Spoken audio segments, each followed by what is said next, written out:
6 News at 11 starts right now with breaking news. Good morning, I'm Carl Devbaugh. Thanks for watching Fox 6 News at 11. We do begin here with breaking news just into our station.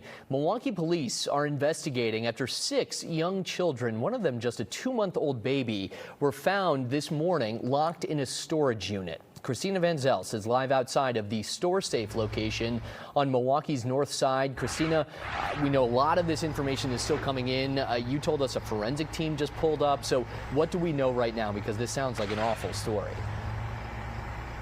Yeah, hey, Carl. So to give you an idea where we're at the intersection of 27th and Silver Spring, as you mentioned, standing in front of the store safe lot right here. We did see a forensics truck just pull in about 30 minutes ago, and we know police say that 6 kids were found in a storage unit. Neighbors here did tell me that the unit they believe they're investigating is in the back of the lot. We've driven around and cannot see where investigators are.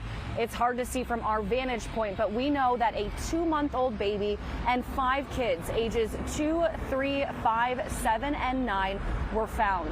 Police are calling this a child abuse and neglect incident, but say no injuries were reported. They were called around 1:30 this morning for reports of kids being locked in a storage unit. When they opened that unit, officers say they found those 6 kids, and a 26-year-old woman and 33-year-old man are now in custody. And as of this point, formal charges are still pending. Of course, this is still a very active investigation, so when we learn any more information, we'll bring it to you. For now, reporting live in Milwaukee, Christina Van Zelst, Fox 6 News.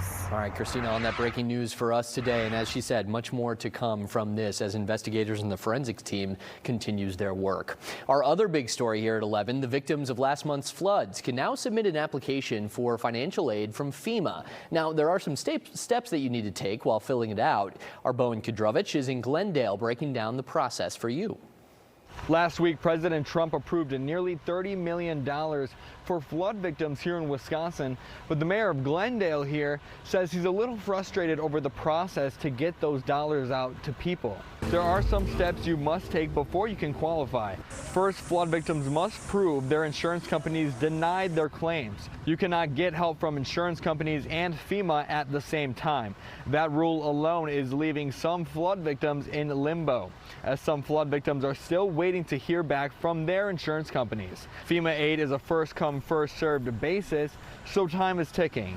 Flood victims we spoke with are grateful for the FEMA dollars, but Glendale Mayor Brian Kennedy says the money approved won't go far across 3 counties. He's urging flood victims to apply as soon as possible before the money runs out. Once your file is complete, it'll get reviewed. But, you know, if you don't have the documentation, if you don't have the pictures, if you don't have the receipts, the letters from your insurance company, all that other stuff, then it's an incomplete file and they're not going to touch it. You can find the link to those online forms for FEMA applications on our website at fox6now.com. The deadline to apply is November 12th. In Glendale, Bowen Kudrovich, Fox 6 News.